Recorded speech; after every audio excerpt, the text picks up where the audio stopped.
Hi, everybody. Thank you so much for joining us for SF Doc Fest. The festival will be running from June 1st through 11th, digitally on your computer screens, which is how you're joining us now, and in person at the Roxy Theater. So thank you so much to our filmmakers that are joining us today for our Unraveling the Heart program. This is such a beautiful and touching program, which our audience has just had the pleasure of experiencing. I think it really touches on a lot of very important issues in a really sensitive way. So thank you all so much for sharing these stories with us.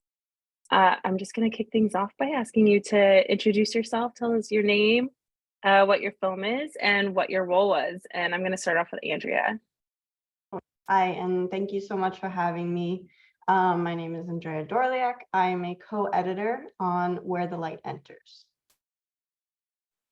Thank you so much. Hi, Marissa. Hi, my name is Marisa Palvino, and I am one of the producers of Amara and Rayshana.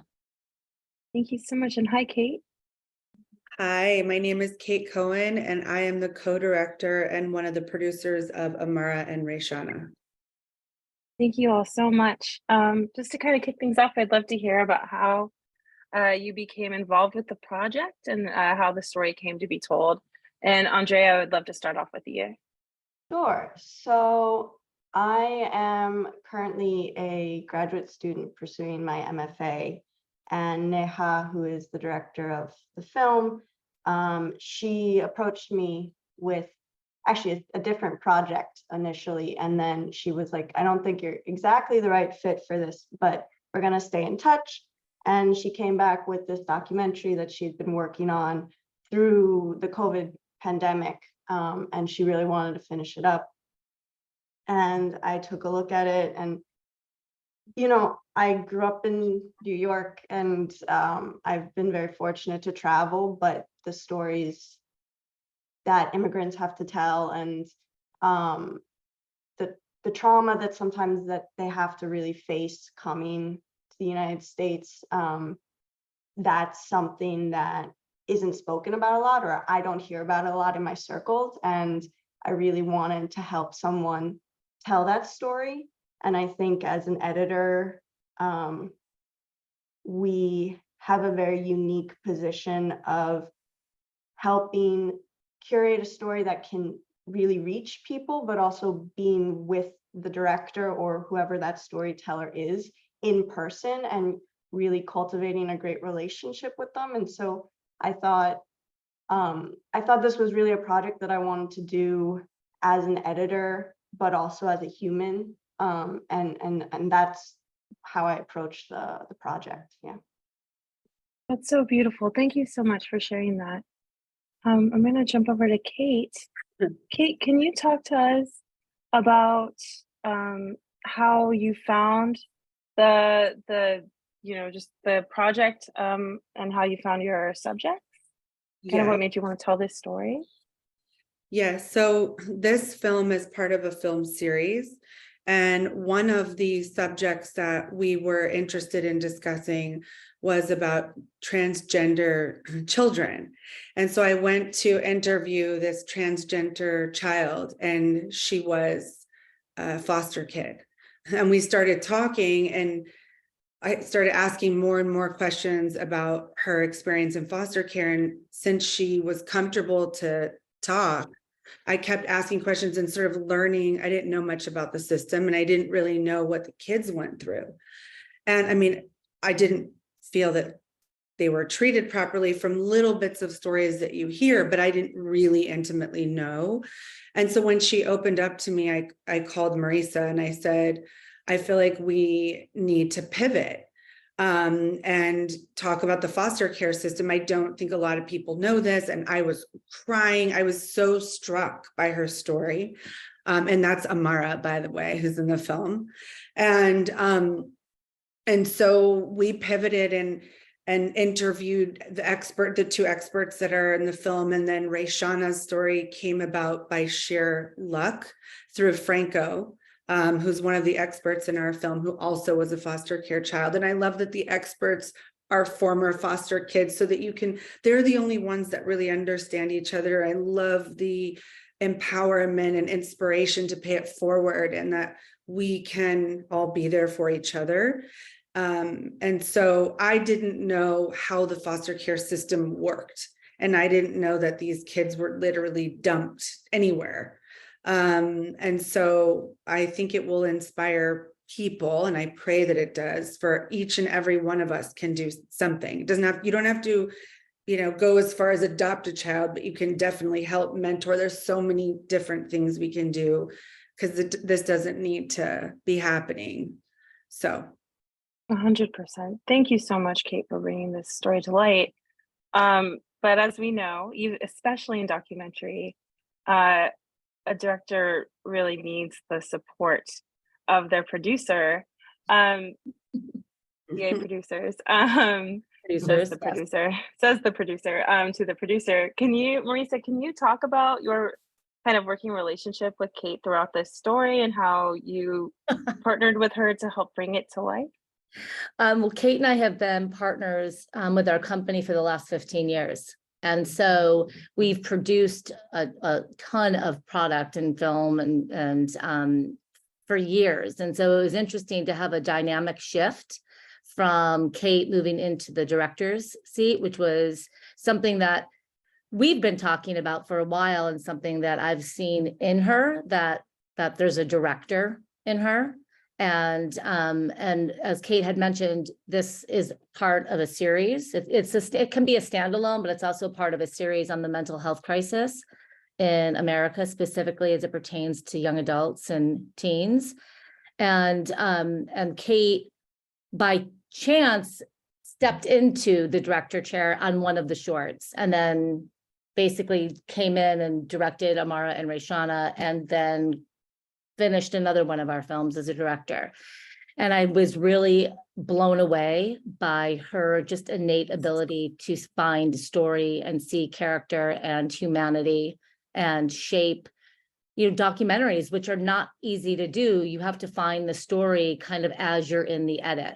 And Andrea, this as well, right? As an editor, it's like you're not working off of a blueprint. And so it's going through hours and hours and hours of footage and finding really what the message is. And for us, having this be a part of a series, having a consistent through line for a film to be able to stand alone and also be a part of a larger narrative and have it seamlessly intertwine with these other stories. And I think in working with Kate, just as a producer, it's really like a dream scenario, because she approaches it as a filmmaker and very strong vision to craft something, while also like having a producer's mindset about it as well, in terms of like just the macro version and vision of like, what are we doing with this, and not specific to the needs of a director, but the needs of being a partner in a larger story. So that was incredible.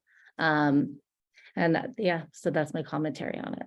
that's really nice. More. So anybody out there watching this, we're looking for material for Kate to direct. Not in the documentary space, though. All right, I'm gonna call Hollywood.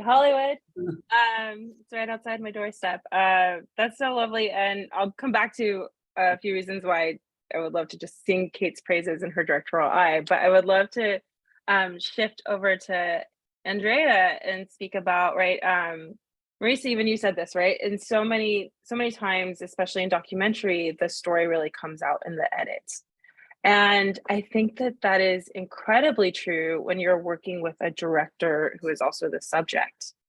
So I was wondering if you could just talk a little bit about your relationship with Neha and how you approached her turning her lens on herself and helping her kind of work through not just like the filmmaking process, but she's working through a lot of trauma from her own life and intergenerational trauma. And sometimes you need somebody to help you take a step back and kind of find where the story is. So, I mean, that's a leading question, but what was that like for you? No, that's, it's very well articulated, because that's something that Neha and I had spoken about. When she approached me, she had actually done a few rough cuts of the documentary already, and she had shown it to a mentor of hers who was trying to help her craft the storyline. And I think it was also it was her mentor that kind of suggested that she like take a break and like get somebody else's eyes on it and help find the story. And so when she came to me, she was like, can you watch this and make sure you make sure that you're comfortable and that you want to tell the story, and then come into the editing room with me, and help me. And that's really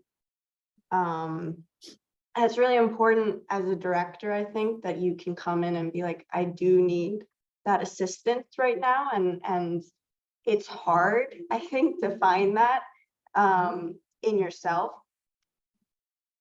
So, but she was in a great place kind of emotionally, where she had gone through this big arc and she had discovered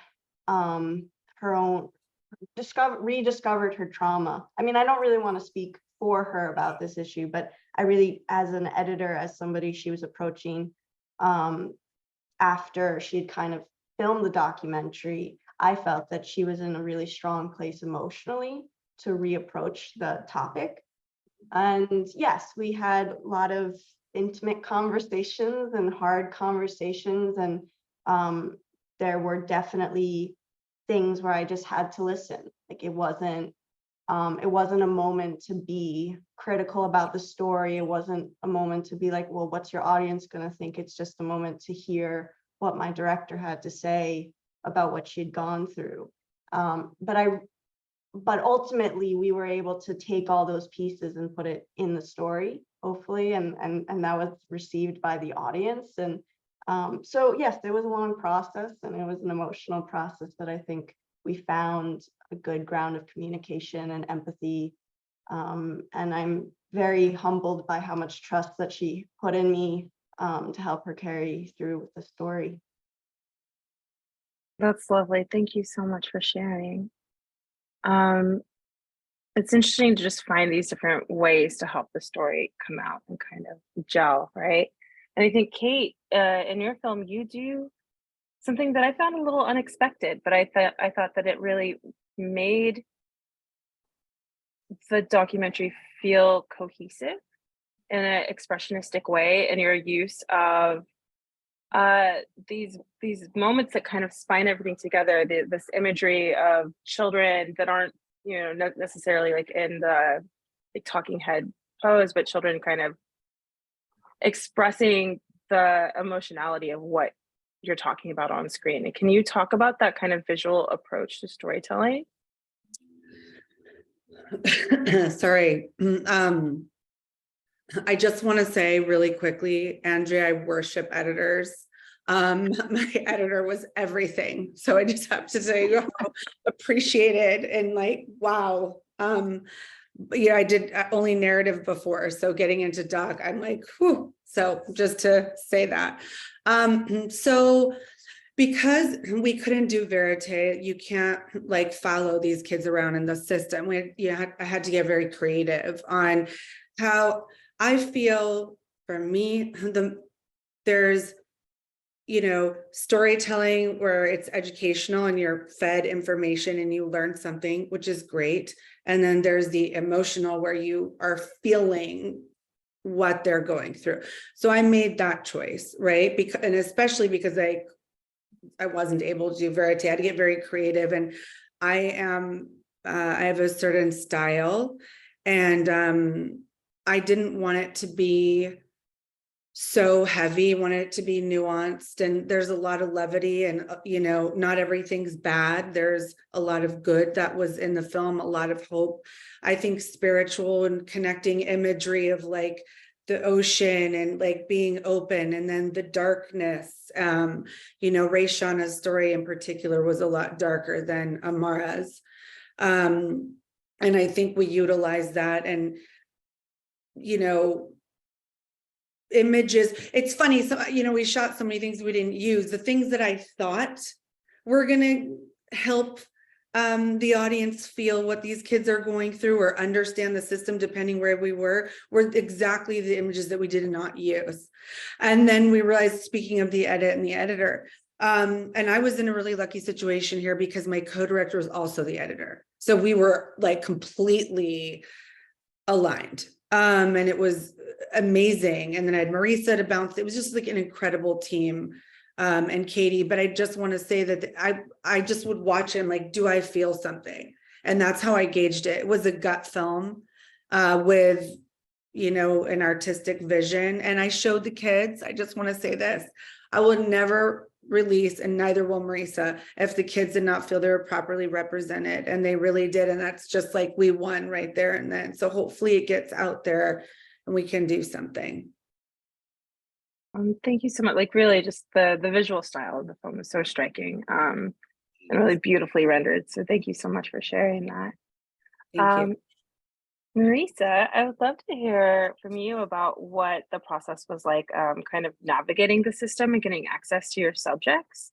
Like, how did you approach them and kind of, like you said, reinforce and work with them in terms of trust and make sure that you were telling the best, most genuine story possible? I think specifically for all of the films, but the kids had something to say. They wanted to say something. They wanted to comment on it, on their experience through it from an advocacy perspective, and to shed light on something that they emotionally and intellectually know to be broken. Now, Amara is much younger, but she's so wise for such a young person. Like when we first met her, Kate met her first, and then we had lunch with her and her father, and Brent's in the film. And this is another person that is one of the most just beautiful human beings. And there was something that was so strikingly honest and vulnerable about them and their bravery to want to tell a story that's so personal and that is also filled with trauma and ongoing. It's nothing is buttoned up and tied up in a bow and, oh, okay, we have our happy ending. They are still in process, and very much a commentary on a system that is filled with hundreds of thousands of kids that are being pushed through like just cogs in a wheel through a system that does not see the humanity in them and sees them as a number. And that's what systems do. They don't value you as a human. They value you as a dollar sign or a cell or a classroom chair or a test score. Like you're not seen as a human. And I think navigating with them, they just gave us everything, like they were honest and raw and present and wanting to be a voice for so many people that are suffering in these systems. And so I think for that, like it was in finding them, they found us, we found each other. Like everything has been kismet in this entire experience so far in terms of coming together and finding the right crew, the right subjects, the right financing partners, the right filmmakers, obviously, like Kate, like we came into this whole thing as producers wanting to tackle these systems, and it completely changed like our roles even. And Kate, like finding her voice as a director and seeing that as being a calling, and our financing partner that came in, Pam Roy, who came in just as this advocate for children, and then found her voice as a producer and a storyteller and feeding the work that she's doing in the books that she's writing and the blogs that she does and the podcast and all that, like really finding this platform to give back to a community and give back to just these children and parents that are struggling with these systems. And so I think it's like, it wasn't difficult because I think like the universe sent us everything that we needed to tell the story that I find really riveting, powerful from visually. And that's another thing for us, and Kate and I've talked about this, forever, which is, to change somebody's perspective, you have to lead with the heart, not with the head. And I think like the story has so much heart and compassion and humanity that you watch it and it wakes you up, and you can't not look at it, and you cannot know about it once you feel it in such a profound way. Thank you so much for speaking to that so beautifully. I really appreciate it. And I appreciate all of you speaking about your films. I think that this is such a special program, and I just feel very lucky to have had you join us today to speak about it. Unfortunately, we're all out of time. But again, thank you so much for joining us, and thank you to our audience for tuning in. And I hope you all check out much more films. Thanks. Thank you. Thank you. Good luck. Bye. Bye.